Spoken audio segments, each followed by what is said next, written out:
The whole reason I play VR is to see stuff that I can't see in real life, and this does that better than anything else I've ever played in VR. And another reason I play VR is for immersion, and this does that so well. It looks amazing, but not as realistic as something like Half-Life Alyx or Boneworks, and yet exploring this map felt more immersive for me than those other games felt. Which to me is crazy, because it's not as realistic as Half-Life Alyx, and yet it somehow feels so much more real. Like an example on how real it felt and immersive is in this one area, there was this cold bathtub with like rain, it was like outside, and I went in it, and I swear I could feel my body felt colder in real life for a second.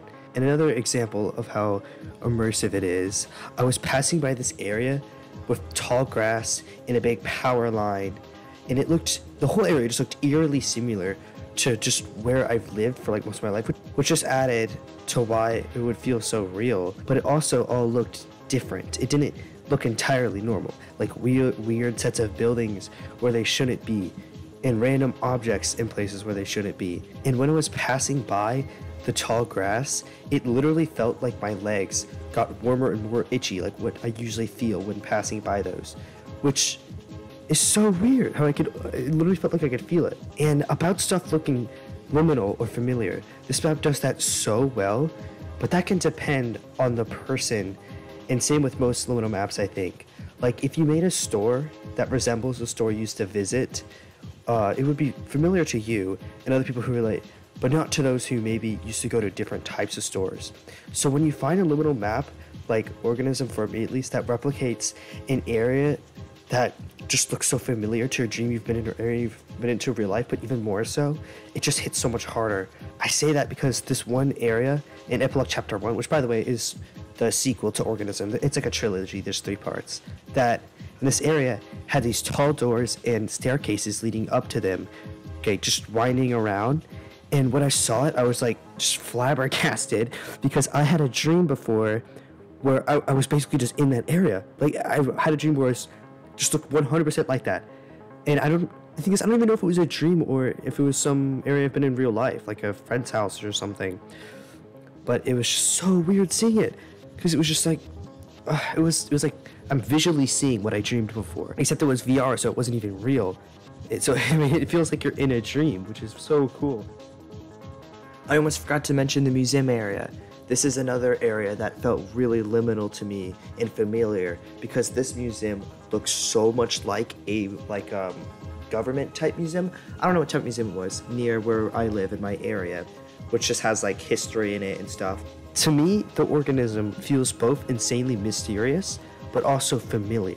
Like it looks like things you've never seen before that look absurd, but then also super familiar, like you've been there before, even though it's like not even possible. So exploring the whole thing just feels like you're literally playing in a dream, and it's so weird. And it like tricked my brain to like feel some stuff because of how immersive it is. This map seriously just deserves so much more attention than it gets, and I hope more people find it.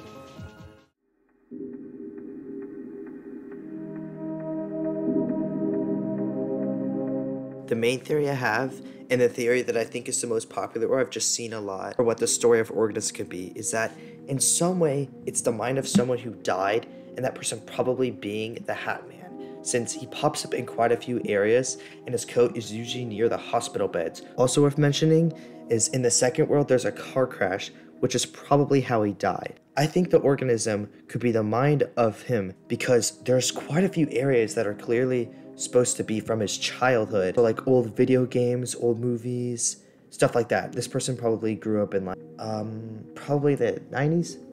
And also there's this one area that shows you like it's the parent conflict, and also there's a lot of reoccurring objects and themes, like this one tall chair which is near the car crash as well, so maybe those represent big events that happened in his life.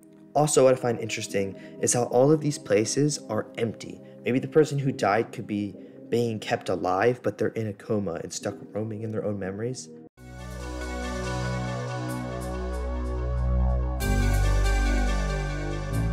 This is still the most optimized map I've ever played on this game. I have no idea how Dr. Morrow managed to make it run so well, despite being so huge. It's so big that it took me around 2 hours to explore each map, and there's still areas I haven't explored yet. Although I did go through it slowly and look around everywhere, so it might not take as long for other people, but that's how big it is. And 90% of the time for me, it ran at about 40 or 45 FPS, sometimes more, sometimes less, which might not sound good, but that's so good for me because I average about 30 or lower on this game because I'm on a laptop, and the maps that run like at 30 are 10 times smaller than this. It don't look as good, which is insane. It's impressive that he managed to optimize it so well and still look really good. That's pretty much everything I wanted to talk about with this map. There's more, but I don't know if it would just really fit into a video. If you like the organism and you think this is cool, some stuff that you should check out is the manga series Blame. It's really good. And the game Rain World, which is, I mean, it's not 3D, but it has a really amazing world and storytelling stuff, with just like mega structures that I think that people who like this would also like Rain World. And another thing is Ian Hubert's series Dynamo Dream. It's not just Dynamo. It's really amazing and like sci-fi and has a really cool world as well. So if you like organism, you probably like all that stuff. And bye.